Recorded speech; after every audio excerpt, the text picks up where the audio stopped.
Selamat pagi kepada pemirsa Goris Harian TV. Goris Harian TV membaca Indonesia dengan 3 metode.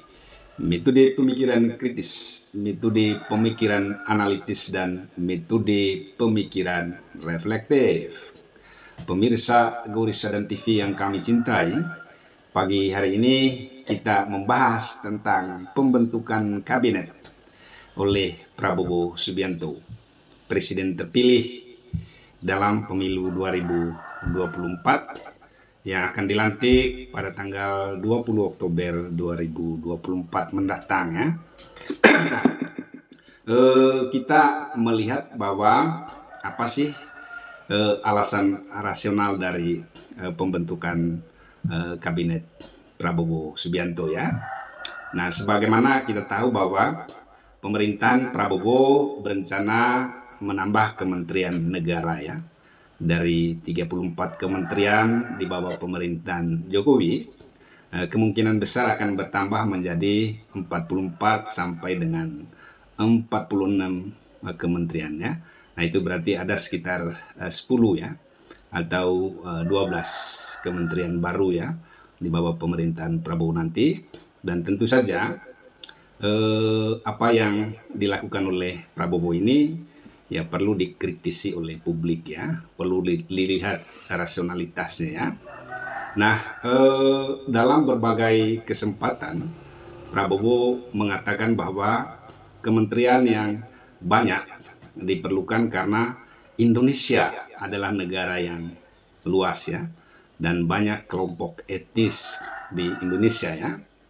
Nah, mari kita misalnya melihat bahwa alasan yang disampaikan oleh Prabowo ini cukup rasional ya untuk meyakinkan publik ya.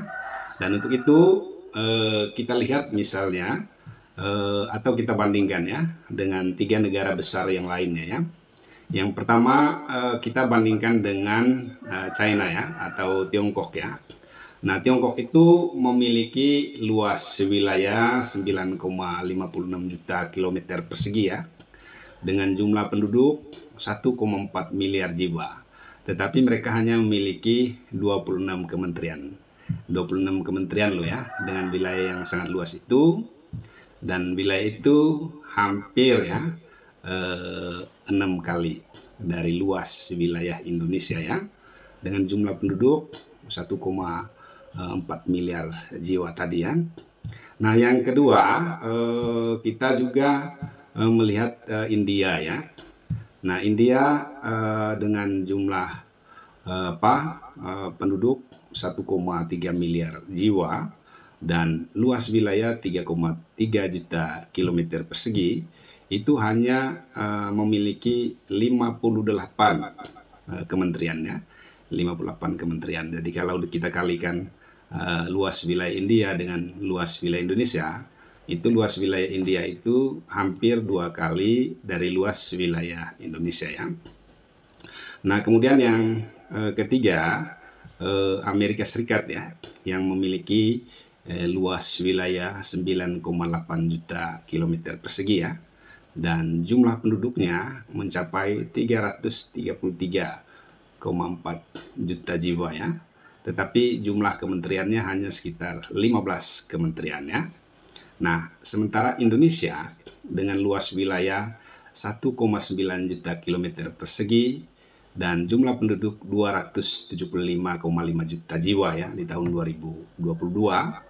Nah, ini sebenarnya menunjukkan bahwa dari aspek luas wilayah dan jumlah penduduk, justru Indonesia memiliki luas wilayah dan jumlah penduduk yang lebih sedikit ya dibandingkan dengan 3 negara yang lainnya ya.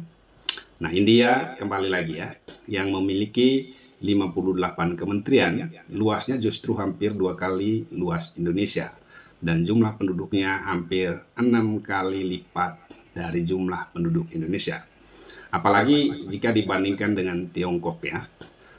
Tiongkok yang hanya memiliki 26 kementerian, dan Amerika Serikat yang hanya memiliki 15 kementerian ya. Dengan demikian kita bisa mengatakan bahwa tidak ada alasan yang rasional bagi pembengkakan kabinet ya.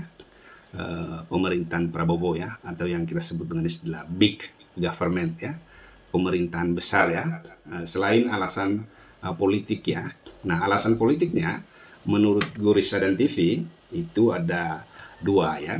Yang pertama, kita melihat bahwa Prabowo ingin menciptakan pemerintahan yang stabil ya, dengan mengakomodasi semua partai politik ya, kecuali Nasdem ya. Jadi Prabowo ini di dalam hatinya ada ketakutan tentang pemerintahan yang tidak stabil ya, pemerintahan yang penuh dengan konflik ya. Nah, kita memang punya sejarah tentang bagaimana pemerintahan yang penuh dengan kekacauan ya, pemerintahan yang penuh dengan konflik ya. Misalnya pemerintahan Orde Lama, kemudian detik-detik terakhir ya, pemerintahan Orde Baru ya, dan juga pada masa terakhir ya, pemerintahan SBY juga ya tidak stabil, penuh dengan konflik ya. Nah, ya kecuali pemerintahan Jokowi ya yang stabil di sampai terakhir, karena tentu saja di sini mungkin ada instrumen-instrumen politik ya, atau alat-alat politik yang digunakan sebagai cara untuk menstabilkan ya dinamika politik yang berkembang di dalam masyarakat ya. Termasuk juga ada instrumen kekerasan yang digunakan untuk menstabilkan politik ya, yang seharusnya tidak perlu lagi karena Indonesia sebagai sebuah negara demokrasi ya. Nah, kemudian yang kedua, Prabowo tentu saja jauh dari keinginan untuk menciptakan pemerintahan yang efektif dan efisien ya. Sebagaimana kita tahu bahwa big government itu sebenarnya dia berorientasi kepada akomodasi yang terlalu besar ya terhadap kepentingan politik, sehingga memperkecil ruang terjadinya efektivitas dan efisiensi ya penggunaan sumber daya manusia di dalam pemerintahannya.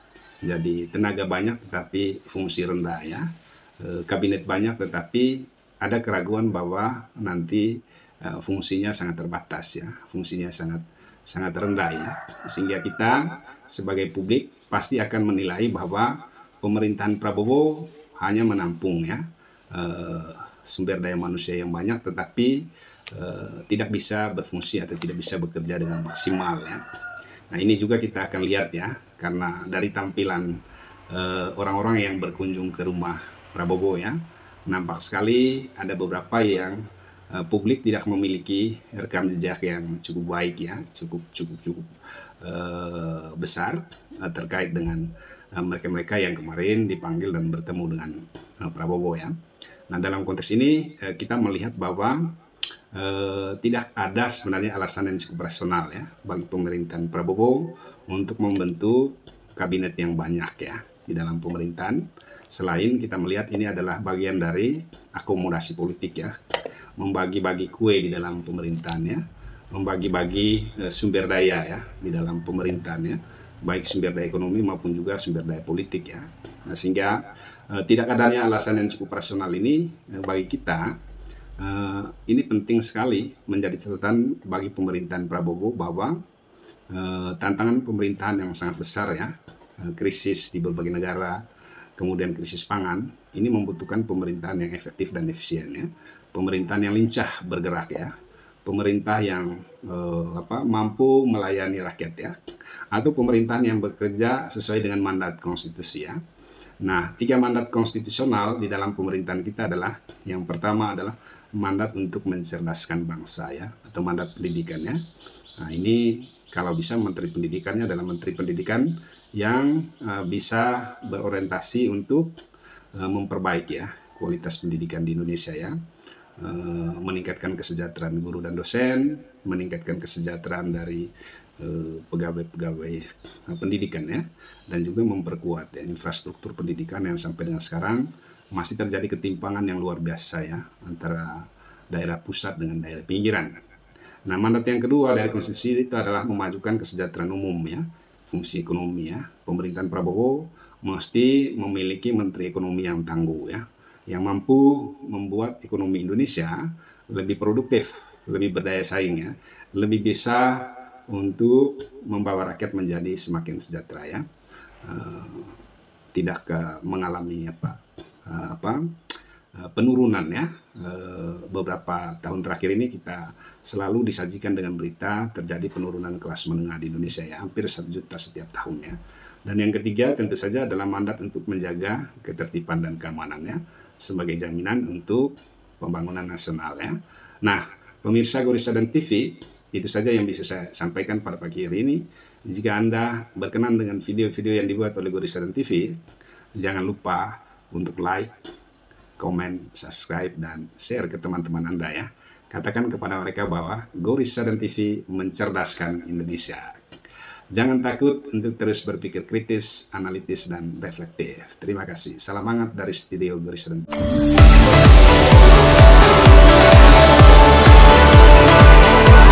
Waalaikumsalam.